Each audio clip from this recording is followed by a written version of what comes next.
자, 우리가 지난 시간에 우리가 보았던 것이 사람이 선악과 열매를 이제 먹게 되어서 하나님께 죄를 지어서 이제 징벌을 받게 되었는데, 하나님께서 그러한 상황 속에서도 하나님이 은혜로 돌봐주시고 또 인내하시고 사랑으로 베풀어 주신 것을 보았어요.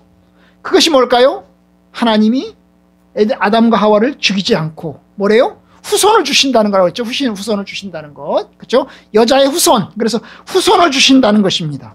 그래서 이제 그 후손을 주신다는 그 믿음을 전제로 해서 아담이 자기 부인의 이름을 하와라고, 영어로는 이브라고 이름을 짓습니다. 이 하와 이름은 발음의 차이라고 그랬죠. 그죠? 발음의 차이입니다. 모음과 자음을 어떻게 붙일 거냐 하는 이제 발음의 차이로서 생겨난 것이고, 어쨌든 하와라는 이름은 모든 산자의 어머니라는 뜻에서 그런 이름을 붙인다고 그랬어요. 그죠? 아직 하와가 자식을 낳지도 않았어요. 그죠? 아직 자녀 후손들을 낳지도 않았어요. 후손들을 낳지도 않았는데도 불구하고 하와라는 이름을 통해서 어머니가 될 것을, 그리고 자손을 낳을 것을 이제 확신하고 있는 것을 우리가 봅니다. 또 하나 하나님이 주신 예가 뭐냐 하면, 첫 번째가 후손이었고요. 두 번째 하나님이 주신 예가 뭐였어요? 바로 뭐예요? 가죽옷이었죠. 그죠? 가죽옷. 아담과 하와가 죄를 지었을 때 선악과를 먹었을 때 부끄러워서 이제 무화과 나무 잎으로 이제 치마를 대충 만들어서 가려는데, 하나님께서 그 아담과 하와에게 가죽옷으로 이제 입혀주십니다. 이 가죽옷이라고 하는 게 뭐예요? 짐승을 잡아서 죽여서 그 짐승의 가죽을 벗겨야만 생길 수 있는 거잖아요. 그죠? 그러니까 하나님께서 이 짐승의 가죽을 벗겨서 통해서 이제 만든 옷을 입혀줌으로 해서 하나님께서 짐승을 희생시키고, 그 짐승을 희생시키고, 그것이 양인지 손진 알 수 없지만 하나님이 그 짐승을 희생시키고 결국에는 뭡니까? 사람에게 옷을 주시는 그러한 것을 보았어요. 이것이 하나님이 주신 은혜입니다. 그죠? 하나님께서 자손을 번성하게 해주실 것이라고 하는 약속. 그리고 하나님께서 뭐예요? 가죽옷을 통해서, 이 가죽옷이라는 게 튼튼하고 질기잖아요. 그죠? 예, 뭐 금방 말라서 으스러져 버리는 그런 게 아니고 오랫동안 입을 수 있는, 아주 오랫동안 입을 수 있는 아주 질긴 옷을 하나님께서 만들어 입혀주심으로 해서 하나님께서 이제 아담과 하와에게 은혜를 베풀어 주시는 것을 봅니다. 아마 여기서 이 짐승의 가죽옷을 통해서 짐승을 죽이는 이 사건을 통해서 하나님이 이제 아담과 하와를 구원하시는 그 메시아의 약속을 보여주시지 않나 싶습니다.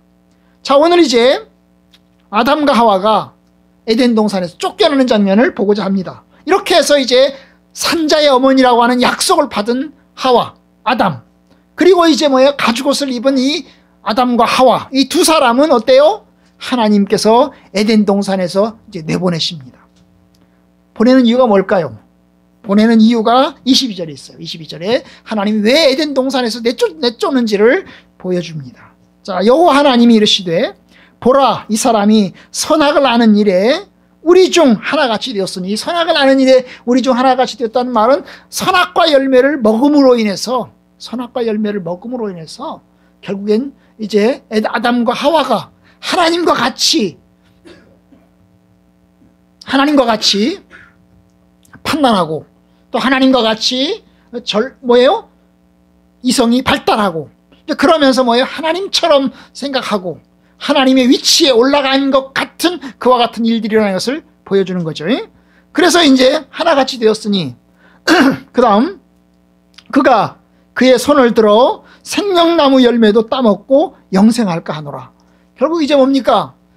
따먹은 것 때문에 그런 게 아니고 따먹음으로 인해서 이제 생명나무 열매를 먹게 되면 뭐예요? 영생을 한다는 거예요. 자, 선악과를 먹었어요? 죽어야 됩니다. 하나님께서 선악과를 먹는 열매를 먹는 날은 반드시 죽을 것이다. 하나님이 약속하셨는데, 하나님께서 그것을 명령하셨는데, 그것을 선포하셨는데, 만약에 아담과 하와가 이제 생명나무 열매를 먹게 되면 어때요? 죽어야 되는 인간이 영생하는, 하나님에 의해서 심판을 받아서 죽어야 되는 그 인간이 뭐예요? 생명을 누리는 그런 일이 일어날 수 있기 때문에 하나님께서 생명나무 열매를 먹지 못하도록 하기 위해서 이제 하나님께서 쫓아내시는 겁니다. 아담과 하와가 이 에덴 동산에서 선악과 열매를 먹기 전에라도 생명나무 열매를 먹었을까요? 잘 모르겠어요. 먹었을까요? 그러면 여러분, 이 생명나무 열매는 에덴 동산에서 여기저기 있는 게 아니에요. 생명나무 열매는 동산 중앙에 있어요. 동산 중앙에 두 개가 있었는데 하나는 선악을 알게 하는 나무, 선악과 열매. 하나는 뭐예요? 생명나무 열매. 이 두 개가 있단 말이죠. 하나님은 그런데 이 두 개 중에서 뭐라고요? 선악을 알게 하는 나무 열매를 먹지 말라 그랬어요. 먹지 말라 그랬어요. 그럼 생명나무 열매를 먹지 말라는 얘기는 없어요. 그런데 동산 중앙에 있단 말이에요. 동산 중앙에 있어요. 아마 다른 건 다 먹어도 좋다고 했기 때문에 아담과 하와가 뭐예요? 이 동산 중앙에 있는 열매, 선악과 열매를 먹지 않기 위해서 생명나무 열매도 안 먹었을 가능성이 있어요. 안 먹었을 가능성이 있어요. 다른 건 다 먹어도 되는데. 왜냐? 중앙에 가면 괜히 꼭 죄를 짓는 것 같아서 안 먹었을 가능성이 있어요. 어떤 사람들은 이제 먹었을 것이다. 응? 우리 재영사모처럼 먹었을 것이다. 그가 비록 에덴 동산에서 쫓겨나기 전에는 하나님께서 생명나무 열매를 먹지 말라고 하는 금지 명령은 없단 말이죠. 선악과 열매는 먹지 말라는 금지 명령이 있어요. 그런데 생명나무에 대한 열매는 금지 명령이 없기 때문에 아담과 하와가 먹었을 것이다. 그렇게 보는 사람들도 있어요. 그런데 성경은 먹었는지 안 먹었는지 얘기하지 않아요. 응? 선악과 열매를 타락하기 전에 이 생명나무 열매를 먹었는지 안 먹었는지 이야기하지 않아요. 이야기하지 않으니까 굳이 우리가 생각할 필요는 없을 것 같고. 근데 어쨌든 간 선악과 열매를 먹었어요. 그죠? 먹었어요. 근데 하나님 우려는 뭡니까? 이제 타락했으니 이제 생명나무 열매를 먹어서는 안 된다는 거죠. 생명나무 열매를 먹어서 영생할까 하노라. 이게 하나님의 우려입니다. 안 되겠다. 생명나무 열매를 먹지 못하도록 해야 되겠다. 그렇게 합니다. 그렇게 해서 어떻게 합니까? 23절에 보니까 여호와 하나님이 에덴 동산에서 그를 내보내시고 하나님이 쫓아내는 거예요. 에덴 동산에서 나가라! 내보내시는 거죠. 내보내는 겁니다. 에덴 동산에서 내보내는 거죠. 이제 에덴 동산에 더 이상 머물러 있을 수 없습니다. 그리고 이제 내보내시는 겁니다. 나오기 싫어도 결국 나가야 되는 거죠. 자발적으로 떠나는 게 아닙니다. 하나님, 나 떠날래요. 여기 있기 싫어요. 에덴 동산 있기 싫어요. 나 가겠습니다. 하나님 빠이빠이. 이렇게 해서 나간 게 아닙니다. 억지로 쫓겨난 거예요. 강제로 쫓겨난 거예요. 마치 빨개벗고 내보내듯이 강제로 쫓겨난 겁니다. 나오기 싫어도, 계속 있고 싶어도 계속 있을 수 없어서 하나님께서 강제로 내보내셨기 때문에 억지로 나올 수밖에 없었습니다. 그리고 하나님 어떻게 하십니까? 어떻게 하세요? 내보내시고 난 다음에 어때요?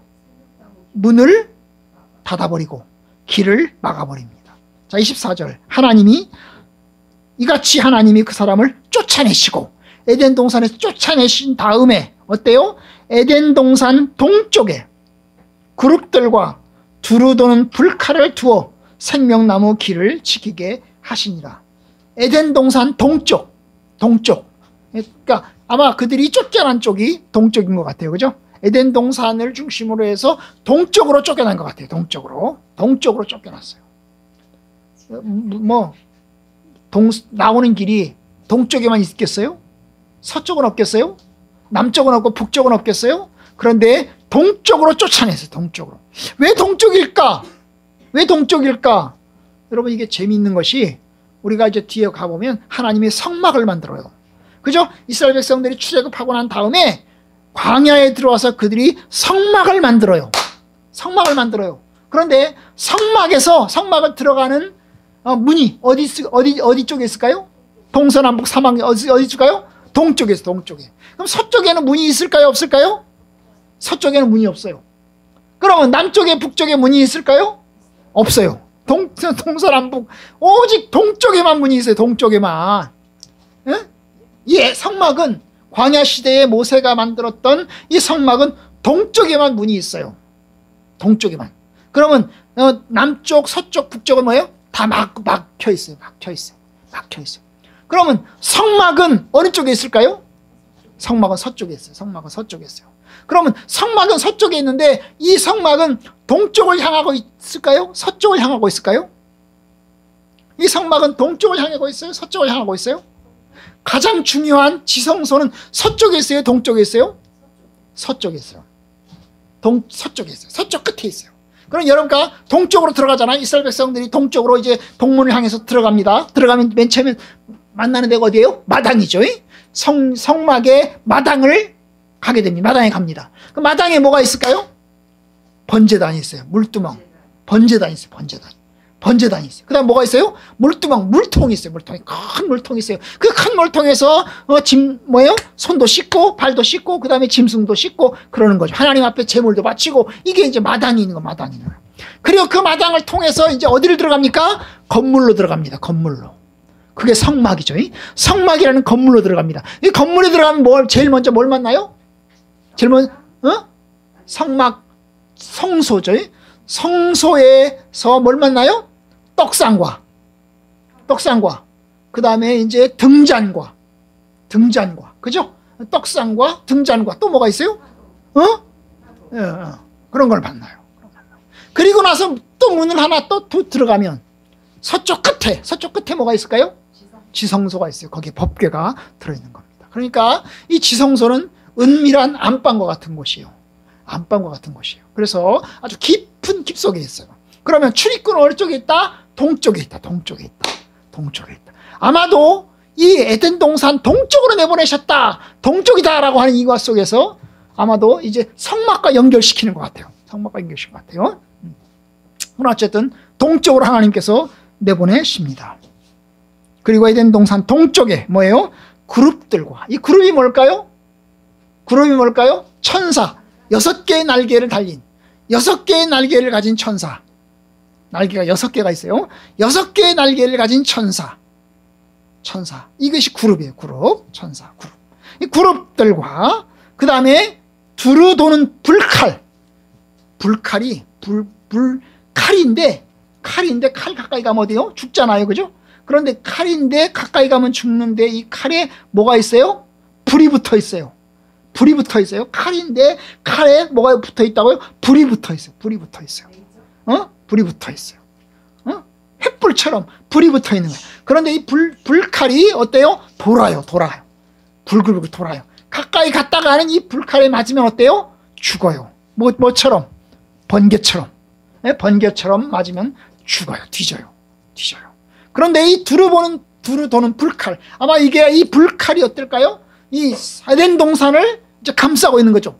빙글빙글 돌고 있는 거죠. 들어가지 못하도록 돌고 있는 것입니다. 그래서 하나님께서 이 그룹들과 그룹 천사와 그리고 두루 도는 불칼을 이제 두셔가지고 어때요? 에덴 동산으로 들어가는 길을 이제 막아버리는 것입니다. 막아요. 왜냐? 죄를 지은 사람은 하나님의 성소에, 하나님의 집에, 에덴 동산에서 들어갈 수 없다는 것입니다. 없다는 거예요. 그걸 보여주는 거죠. 그죠? 보여주는 겁니다. 이 쫓겨난 인간은 뭘 해야 됩니까? 이제 드디어 쫓겨난 인간, 에덴 동산에서 쫓겨났어요. 쫓겨난 인간은 뭘 해야 돼요? 일을 해야 돼요. 자, 이것이 23절 후반부에 있는 거죠. 그의 근원이 된 땅을 갈게 하니라.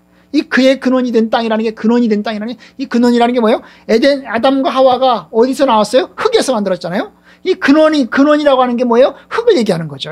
흙에서 나왔으니까, 흙에서 나온 이 아담이 땅을 이제 가는 노동을 이제 하게 되는 것입니다. 이게 이제 에덴 동산에서 이제 쫓겨난 아담과 하와가 받는 저주입니다. 저주. 에덴 동산에서 쫓겨난 것이 저주이고, 그리고 쫓겨난 아담과 하와가 뭐예요? 노동의 고통을 당하는 그 징벌을 당하게 됩니다. 그리고 결국에는 이제 하나님께서 말씀하신 것처럼 너는 흙이니 흙으로 돌아갈지어다. 그때부터 이제 아담과 하와는 어때요? 아담과 하와는 이제 죽음을 향해서 갑니다. 창세기 보면 이제 4장에 가면 5장이구나. 5장에 가면 5장 3절 4절에 보니까 3절 5절에 보면 아담이 몇 살까지 살았어요? 몇 살까지 살았다고 그랬죠? 930살까지 살았어요. 930살. 자, 930살까지 살았어요. 130살에 셋을 낳았고, 아담이 셋을 낳을 때가 130살이었어요. 그럼 가인과 아벨을 낳을 때는 몇 살이었을까요? 성경이 없어요. 가인과 아벨을 낳았을 때는 몇 살이지? 없어요. 그리고 셋을 낳았을 때가 130살이에요. 그 셋을 낳고 난 다음에 몇 년을 더 살았어요? 800년을 더 살았어요. 930살을 살았어요. 그러면 이 930살이라고 하는 것이 언제를 기준으로 한 걸까요? 창조를 기준으로 한 걸까요? 에덴 동산에서 쫓겨나기 전에 하나님께서 아담과 하와를 만들었을 때를 기준으로 할 걸까요? 아니면 에덴 동산에서 쫓겨난 다음을 기준으로 한 걸까요? 그건 잘 모르겠어요. 이건 잘 모르겠어요. 그죠? 잘 모르겠어요. 과연 에덴 동산에서 하나님께서 만드실 때 아담의 나이가 몇 살이었을까요? 그때부터 빵을 계산할까요? 아니면 타락하고 이 에덴 동산에서 쫓겨난 다음에 그때부터 빵을 계산해서 1년, 2년, 한 빵년이지. 그러니까 한 빵살인 거지. 쫓겨났을 때 아담이 빵살이고 그 빵살로 시작해가지고 이제 이렇게 살아간 걸까? 아니면 아담과 하와가 이제 100살로 가정을 하고, 그죠? 아담과 하와가 에덴 동산에 쫓겨났을 때가 100살인 것으로 출발하고 그렇게 해가지고 이제 계산을 했을까? 잘 몰라요. 그죠? 잘 몰라요. 참 어려운 것 같아. 참 어려운 것 같아요. 우리 지영사모는 20살, 30살 그렇게 얘기하지만 잘 모르겠어요. 굉장히 어려운 그런 이야기입니다. 이건 이제 나중에 가서 우리가 5장에 갔을 때 좀 더 살펴보기로 하고. 혼자 살아야 되니까 응? 아기로 만들진 않아요. 자, 어쨌든 에덴 동산에 쫓겨난 아담과 하와는 이제 뭘 합니까? 노동을 합니다. 땅을 갈아서 먹고 살기 위해서, 생존을 위해서 이제 고통 가운데서 일을 해야 되는 것입니다. 그리고 또한 뭐예요? 결국에는 이제 죽음을 향해서 가는 겁니다. 이게 이제 비참이죠. 비참. 에덴 동산에서 쫓겨난 인간이 비참한 운명에 처하게 되었던 것입니다. 오죽하면 시편에서 그러겠어요. 그 연수의 자랑은 수고와 슬픔뿐이요 신속히 가니 우리가 날아가나이다. 인생을 엄청난 비참의 생활로, 결국 인생이 시간이 흘러간다는 것, 그리고 시간이 흐름 속에서 결국 날아간다는 것, 엄청나게 빠른 속도로 시간이 흘러가서 결국 죽음에 도달할 수밖에 없다는 것을 보여주는 것입니다. 이 출발은 결국 선악과를 먹는 거죠. 왜 에덴에서 쫓겨났어요? 결국 선악과를 먹음으로 쫓겨났어요. 자, 우리에게 소망이 있을까요? 소망이 없죠. 그죠? 소망이 없어요. 자, 오늘 말씀을 통해서 그래도 우리가 배우는 게 있습니다. 뭘까요? 자, 우선 첫 번째, 여러분, 창세기 3장으로 우리가 딱 끝내버리면 인간은 비참. 그죠? 창세기 3장 24절이 끝이다.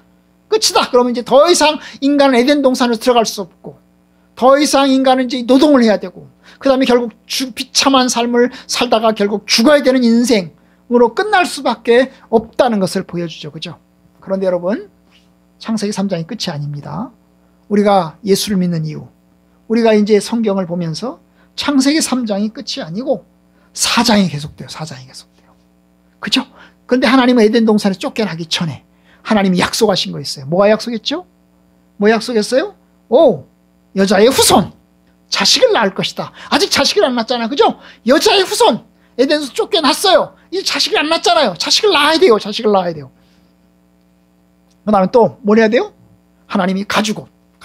자, 이 가죽옷을 통해서 하나님께서 구원의 길, 구속의 길을 하나님이 준비하시는 것입니다. 그러니까 결국 뭐예요? 3장이 끝이 아니고 하나님이 4장에도 5장에도 계속해서 하나님의 구원 역사가 이루어질 것을 우리에게 보여줍니다. 이것이 연결되는 것이 이제 조금 길게 가면 그게 성막이고, 그 다음에 그게 좀 더 길게 가면 어디예요? 바로 예수님의 십자가인 것입니다. 십자가예요. 이스라엘 백성들이 광야에서 성막을 만들었을 때 동쪽에 출입문을 둡니다.